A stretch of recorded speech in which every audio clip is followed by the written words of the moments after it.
The best thing you can do in circumstances like this is to look to do what is right and based on the precedent of the Parliament, not to try and invent rules as you go along, but look to the history of the Parliament and what has been done in the past.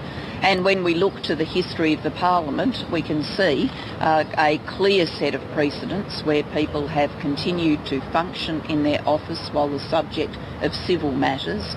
I believe Peter Slipper made the right decision standing aside in relation to matters which potentially could result in criminal charges, but let's remember they are very categorically denied by Mr Slipper.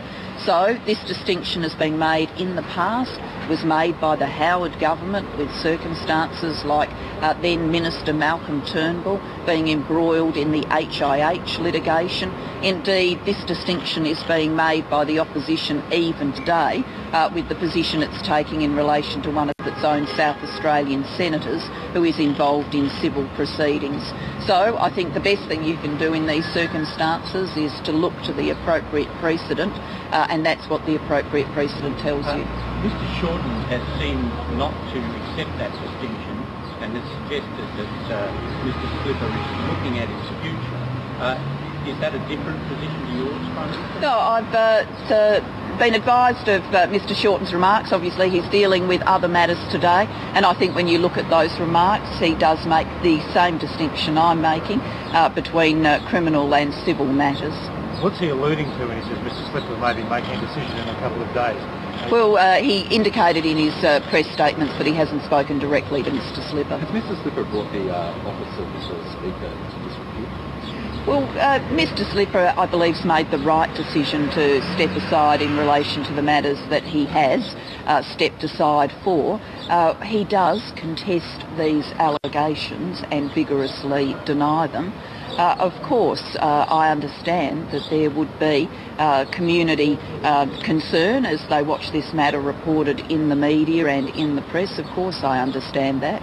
But I think people would also see that when allegations have been made, people need the opportunity to have both sides work through, including Mr Slipper's very direct denials of these allegations. So the government would oppose any motion to declare the speakership vacant in relation to Mr Slipper? Look, I mean, our position will be, as I've outlined to you, that we think Mr Slipper has taken the right decision to stand aside in relation to the matters that he has identified as the ones he's standing aside for. And as to anything else, well, I don't understand how it is possible for the opposition really. I mean, you know, they can be negative publicly, but I don't understand how the opposition can be consistent with its own actions in government and in opposition to put a different view to the one that I'm putting. And I would very directly refer you to the circumstances of their own South Australian Liberal senator today, where the opposition has not at any time suggested that he stand aside from the parliamentary positions he holds whilst he's the subject of civil proceedings.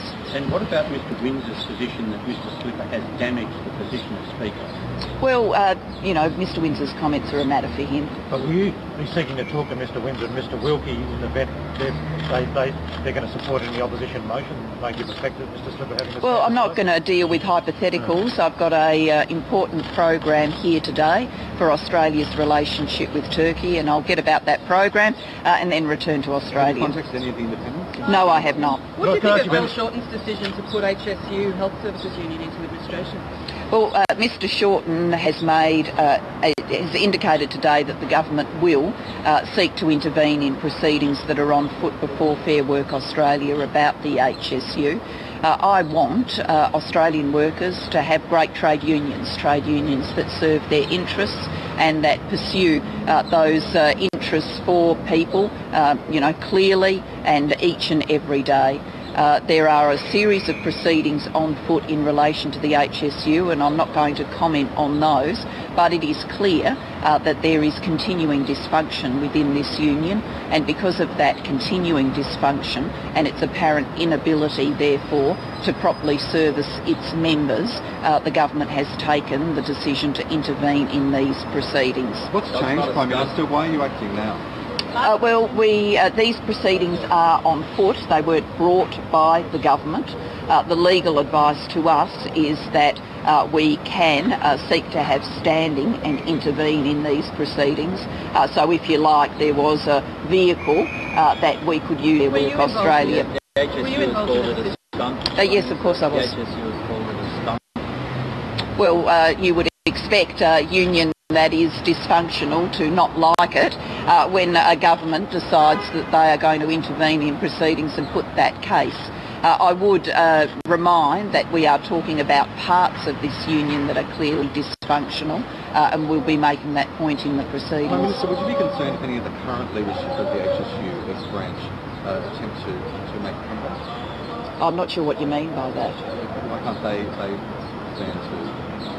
Well, there's a set of proceedings here on foot. There's people who are bringing charges against each other within the union's proceedings. Nothing the government has done today stops those matters coming to fruition. What the government is seeking is the appointment of an administrator, so we can be certain that this union is being conducted properly in the interests of its members. Okay, I do have to go. Thank you very much.